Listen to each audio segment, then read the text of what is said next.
Hello दोस्तों, कैसे हो? आपका स्वागत है त्रिपाण स्टडी सेंटर में।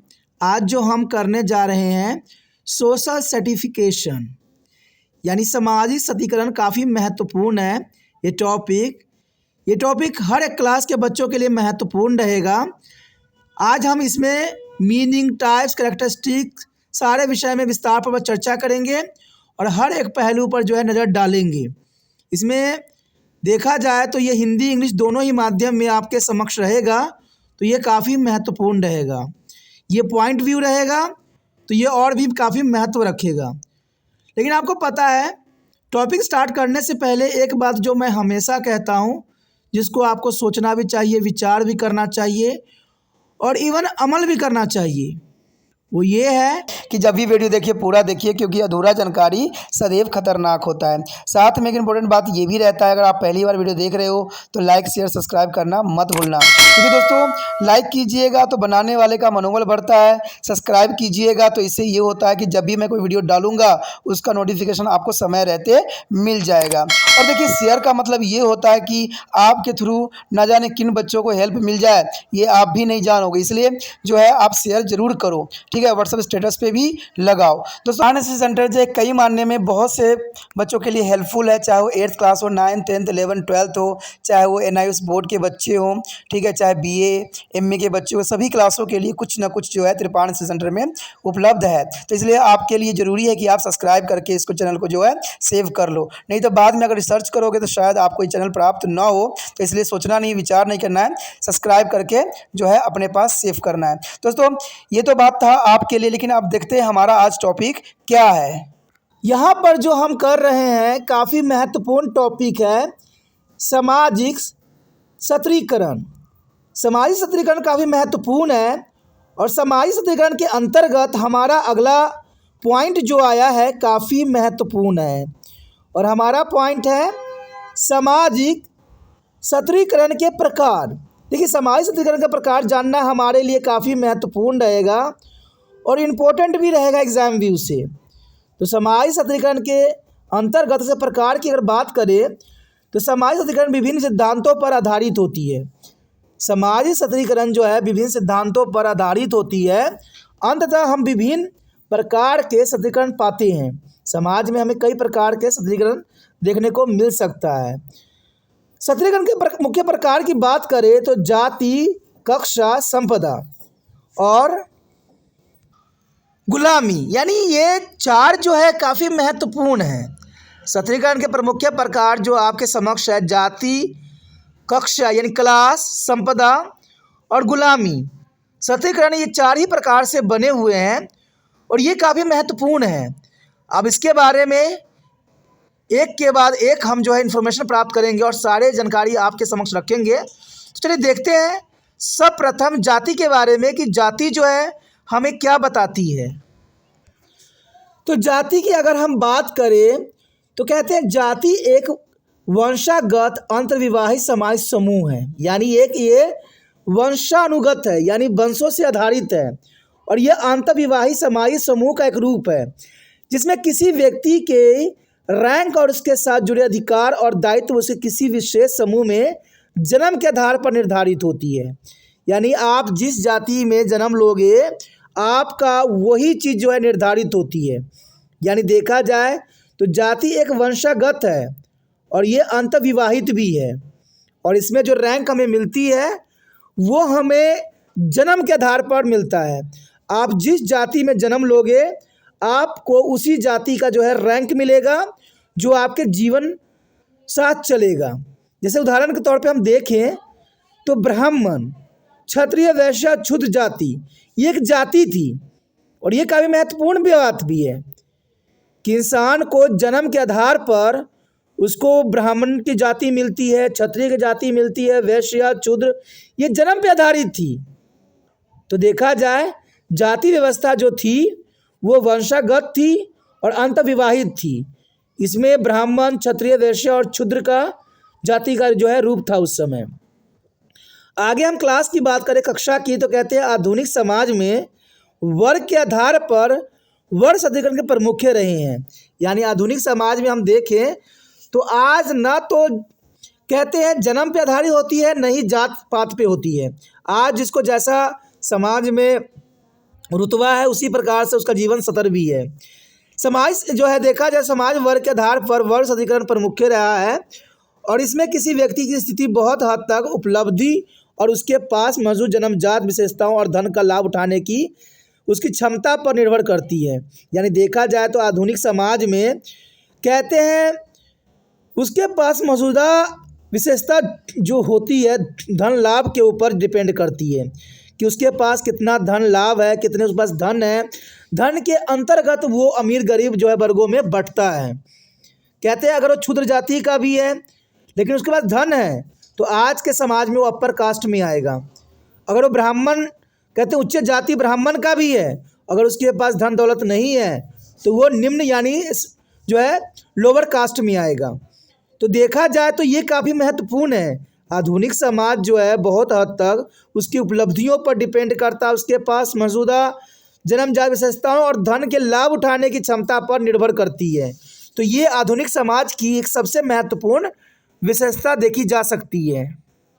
उसके पश्चात आता है संपदा। देखा जाए तो संपदा काफ़ी महत्वपूर्ण है। मध्य युगीन यूरोप की संपत्ति प्रणाली जो है सशक्तिकरण की एक और प्रणाली प्रदान करती है जिसमें जन्म के साथ साथ धन और संपत्ति पर भी अधिक जोर दिया जाता है और प्रत्येक संपत्ति का एक राज्य होता था। यानी देखा जाए तो ये स्टेट काफ़ी महत्वपूर्ण है। और ई स्टेट यानी संपत्ति भी जो है यहाँ पर सोशल सर्टिफिकेशन को निर्धारित करती है, इसलिए इसको प्रकार के रूप में देखा गया है कि मध्य युगीन यूरोप की संपत्ति प्रणाली सशक्तिकरण की एक और जो है प्रणाली प्रदान करती थी जिसमें जन्म के साथ साथ उसके धन और संपत्ति पर भी अधिक जोर दिया जाता था और इसी से उसके संपत्ति का एक राज्य यानी स्टेट बनता था जो कि काफ़ी महत्वपूर्ण है।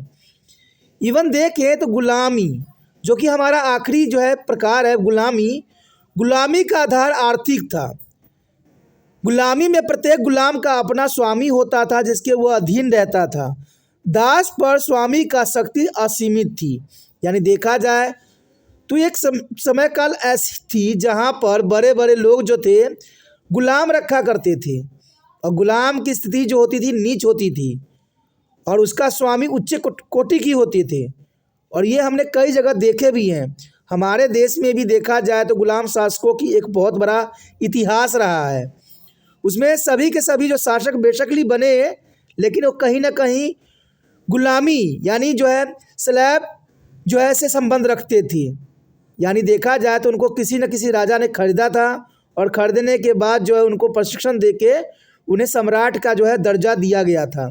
तो हमारे भारत में भी जो है गुलाम के आधार पर आर्थिक था और गुलाम के प्रत्येक गुलाम अपना जो है स्वामी के अंतर्गत कार्य करता था, अधीन था और इसका जो है राजा के रूप में भी देखी जाती थी। तो गुलाम का शासक का जो देखा जाए तो भारत में एक बहुत लंबा इतिहास रहा है। और दास प्रथा जो है वो हमेशा से चलती आ रही है। देखिए दास प्रथा पहले भी थी और आज भी है, सिर्फ इसका जो है रूप बदल गया है, लेकिन कहते हैं आज भी वो चीज़ें मौजूद हमारे समाज में बेखूबी है, तो इसमें कोई दो राय नहीं है। आगे जो हमारे समक्ष आया है काफ़ी महत्वपूर्ण है, सामाजिक सशक्तिकरण के लक्षण। सामाजिक सशक्तिकरण के लक्षण काफ़ी महत्वपूर्ण है।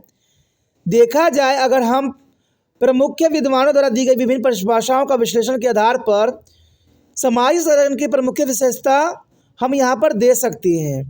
तो ये काफ़ी महत्वपूर्ण है कि सामाजिक सशक्तिकरण के लक्षण प्रमुख विद्वानों द्वारा दी गई परिभाषाओं के अंतर्गत हम यहाँ पर एनालाइज कर सकते हैं।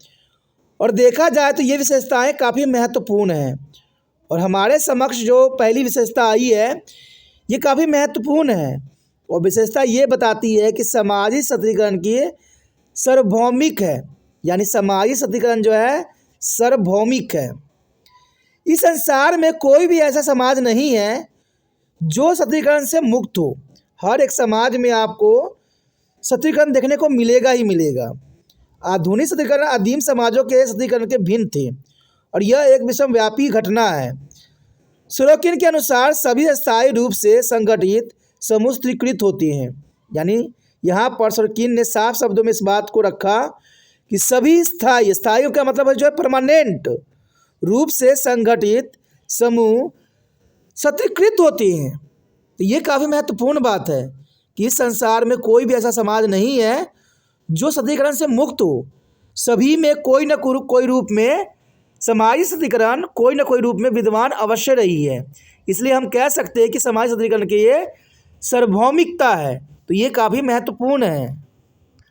आगे यदि विशेषता की बात करें तो सत्रीकरण सामाजिक है। ये भी काफ़ी महत्वपूर्ण है कि सत्रीकरण सामाजिक है। यह सच है कि जैविक गुण किसी भी श्रेष्ठता और हीनता का निर्धारित नहीं करती है। यानी देखा जाए जो जैविक गुण, आप सोचिएगा कि यहाँ पर जैविक गुण क्या होते हैं। जैविक गुण होते हैं लिंग, उम्र, बुद्धि, ताकत। ये सब हमारे जैविक गुण होते हैं जो हमें कहते हैं जन्मजात प्राप्त होती है। यानी जैविक गुण किसी श्रेष्ठता और हीनता की निर्भरता नहीं होती है। जैविक गुण के कारण हम किसी लड़की को कमज़ोर नहीं कह सकते या कभी किसी लड़कों को जो है बलवान नहीं कर सकते। जिसमें श्रेष्ठता होती है और जिसकी महानता होती है वो कहते हैं जैविक गुण होने के पश्चात भी अपने आप को अलग दर्शा सकता है समाज में। और ये सच है कि जैविक गुण किसी श्रेष्ठता और हीनता का निर्धारित नहीं करती है। जैसे उम्र, लिंग, बुद्धि और ताकत जैसे कारक अक्सर मूर्तियों को प्रतिष्ठित करने के आधार के रूप में योगदान करते हैं। ये जो होते हैं सिर्फ एक मूर्त बन सकती है, लेकिन मूर्त में श्रेष्ठता और हीनता की भावना पैदा नहीं कर सकती है। लेकिन किसी की शिक्षा, संपत्ति, शक्ति, अनुभव, चरित्र, व्यक्तित्व आदि जैविक गुणों से अधिक महत्वपूर्ण पाए जाते हैं। यानी सत्रीकरण संभवतः सामाजिक है। तो ये काफ़ी महत्वपूर्ण बात है कि हम सत्रीकरण की जैविक गुण पर न निर्धारित करके उसकी शिक्षा पे ऊपर अगर हम बल दें, उसके पास संपत्ति आती है, शक्ति आती है, अनुभव होता है, चरित्र होता है, व्यक्तित्व होता है, तो वो व्यक्ति जो है अपनी स्वभावता सामाजिक को दूर करके अपने आप को सर्वश्रेष्ठ जो है समाज में घोषित कर सकता है। और वहाँ पर ना तो कोई उम्र उस समय मुकाबला कर सकती है, ना तो लिंग, ना बुद्धि, ना ताकत, क्योंकि ये सारे चीज़ें जो है काफ़ी महत्वपूर्ण है। यहाँ पर आगे की विशेषता की बात करें तो यह एक प्राचीन है। यह प्राचीन है।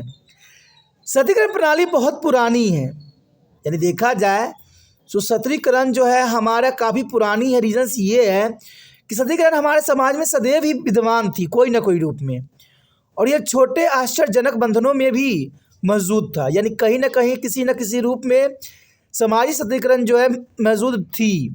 लगभग सभी प्राचीन सभ्यताओं में अमीर, गरीब, विनियम और शक्तिशाली के बीच अंतर महसूस सदैव से रहा है। अगर हम अब बात करें प्लेटो और कौटिल्य के काल में भी राजनीतिक, सामाजिक और आर्थिक असमानता पर जोर दिया गया था। तो इसका अर्थ यही हुआ कि समाजी सत्रीकरण जो है पुराने समय से है और यह कि समाज में किसी न किसी रूप में सदैव ही विद्यमान रही है। क्योंकि समाज में सदैव ही ये बात ध्यान दिया जाता है कि समाज में अमीरी, गरीबी, विनियम, शक्ति के बीच हमेशा ही कुछ न कुछ फर्क रहा है। अगर हम इसको एग्जाम्पल के तौर पे देखें तो प्लेटो और कौटिल्य के काल में भी राजनीतिक, सामाजिक, आर्थिक असमानता पर जोर दी गई थी। उसके पश्चात आगे देखें तो यह विविध रूपों में भी विद्यमान रहती है। कहते हैं सभी समाजों में सत्रीकरण का स्वरूप एक सामान्य नहीं होता है। सभी समाजों में सत्रीकरण का स्वरूप एक जैसा नहीं होता है। आधुनिक विश्व में जाति, वर्ग, संपत्ति, संस्कृतिकरण के सामान्य रूप थे। यानी आधुनिक विश्व में हम देखें तो आज वर्ग, जाति, संपत्ति सत्रीकरण के सामान्य रूप है। भारत में जाति के रूप में एक विशेष प्रकार का सत्रीकरण पाया जाता है। देखा जाए तो प्राचीन आर्य जो है 4 वर्गों में विभाजित किए थे। यानी देखा जाए तो समाज सत्रीकरण को 4 वर्गों में बांटने का श्रेय प्राचीन आर्य को जाता है। और प्राचीन आर्य ने इसको जो है ब्राह्मण, क्षत्रिय, वैश्य, शूद्र में विभक्त किया था। आपको पता ही होगा कि ब्राह्मण, क्षत्रिय, वैश्य, शूद्र ये वर्ण थे और वर्ण देने का श्रेय जो जाता है आर्यों को जाता है। आर्यों ने समाज को जो है इन 4 वर्णों में विभक्त कर दिया था, ब्राह्मण, क्षत्रिय, वैश्य, शूद्र। प्राचीन यूनानियों को स्वतंत्र लोगों को दासों में विभाजित किया गया था। और जो प्राचीन यूनानी थे उन्होंने 2 भागों में विभक्त किया था, एक स्वतंत्र लोग के रूप में और एक दासों के रूप में विभाजित किया था। तो कहते हैं जैसे समय काल आता गया वैसे वैसे हमारे समाज में सामाजिक सतीकरण जो थी कोई न कोई रूप में मौजूद थी। प्राचीन रोमों को भाग लेने वाले प्लेबिनों में विभाजित किया गया था और इसलिए प्रत्येक जो है समाज अतीत या वर्तमान, बड़ा या छोटा, सामाजिक समीकरण के विभिन्न रूपों की विशेषता के रूप में देखी जा सकती है।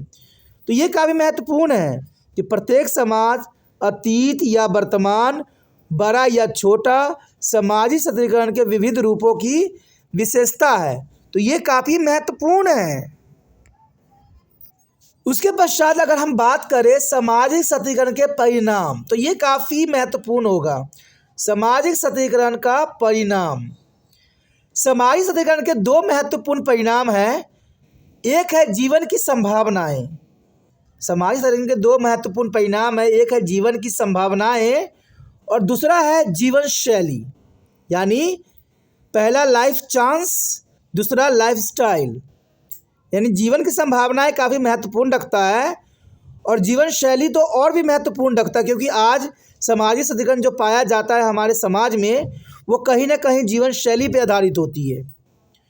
एक वर्ग प्रणाली न केवल व्यक्तियों की जीवन संभावनाओं की बल्कि उनकी जीवन शैली को भी काफ़ी प्रभावित करती है और ये काफ़ी महत्वपूर्ण बात यहाँ पर आता है। एक वर्ग के सदस्य की सामाजिक संभावनाएं सामान्य होती है। यानी एक वर्ग है तो उनमें जितने भी सदस्य हैं उनकी सामाजिक संभावनाएं यानी चांस सामान्य बने रहते हैं, लेकिन प्रत्येक समाज में सामाजिक संभावनाएं भिन्न भिन्न होती है।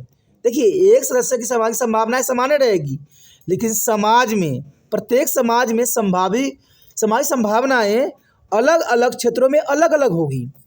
इसमें जीवित रहने और अच्छे शारीरिक और मानसिक स्वास्थ्य की संभावना बनी रहती है। इवन देखें तो शिक्षा के अवसर भी रहेगा, न्याय प्राप्त करने की संभावना भी रहेगा, वैवाहिक संघर्ष भी रहेंगे, अलगवाद भी देखा जाएगा और तलाक आदि शामिल भी होंगे। तो ये संभावनाएं हैं कि एक समाज में बहुत सी विभिन्नताएं भी हो सकती है और इसमें महत्वपूर्ण बात होती है शारीर मानसिक स्वास्थ्य की संभावनाएं, शिक्षा के अवसर, न्याय प्राप्त करने की संभावना, वैवाहिक संघर्ष, अलगवाद की भावना, तलाक आदि शामिल होते हैं।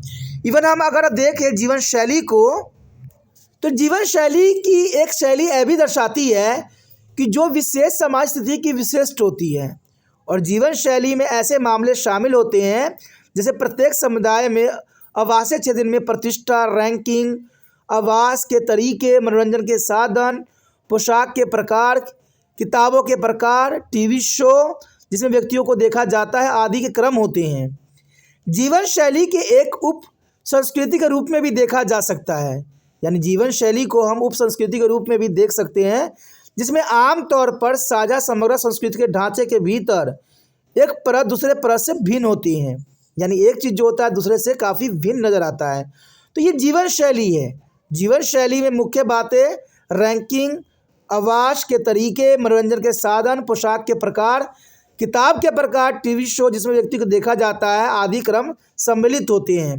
तो ये सब जीवन शैली है जो काफ़ी महत्वपूर्ण है। दोस्तों, इसी के साथ हमारा ये टॉपिक ख़त्म हो जाता है जो काफ़ी महत्वपूर्ण था। आगे का पॉइंट और भी महत्वपूर्ण है, तो आप बने रहें। यहाँ पर हम समाज सतीकरण के अंतर्गत सारे बातों को एनालाइज करेंगे, हर एक बात को समझेंगे, जानेंगे, जो आपको हर क्षेत्र में महत्वपूर्ण यहाँ पर रहेगा। तो आपको इसके लिए बने रहना पड़ेगा। पहली बार मेरे चैनल पे आओ, पहली बार वीडियो देख रहे हो, समझ में आ रहा है, अच्छा लग रहा है, तो जितना हो सके इस वीडियो को शेयर कीजिए। मैं सब्सक्राइब की बात यहाँ नहीं कर रहा हूँ, शेयर की बात कर रहा हूँ। कारण ये होता है कि ये वीडियो दूसरे बच्चे तक भी पहुँचना चाहिए, जिससे वो भी इस वीडियो से लाभान्वित हो सके। क्योंकि अपना सिर्फ लाभ देखना ये उचित नहीं है, सबका लाभ अपना लाभ, यही विश्वास हर एक तिरपान सेंटर के साथ जुड़े बच्चों से तिरपान सेंटर रखता है। इसलिए जितना हो सके इसको शेयर कीजिए। पहली बार मेरे चैनल पे आए हो, पहली बार वीडियो देख रहे हो, समझ में आ रहा है, अच्छा लग रहा, चाहते हो कि और भी भविष्य में आपको वीडियो इसी प्रकार प्राप्त होता रहे बिना तकलीफ के, तो जर्नल सी बात है, चैनल सब्सक्राइब कर लीजिए। सब्सक्राइब कीजिएगा तो चैनल आपके मोबाइल में सेव रहेगा, हर एक बात का नोटिफिकेशन आपको समय समय पर मिलता रहेगा। और आपको तो पता ही होगा कि तिरपान स्टडी सेंटर 8 से लेकर MA तक के बच्चों के लिए महत्वपूर्ण प्लेटफॉर्म यहाँ तैयार कर चुका है, जो आपको हर एक वीडियो, हर एक चीज़ यहाँ पर आसानी से प्राप्त हो जाएगा। तो इसलिए सोचिए नहीं, विचार न कीजिए, अभी तिरपान स्टडी सेंटर को सब्सक्राइब करके मोबाइल में सेव कीजिए।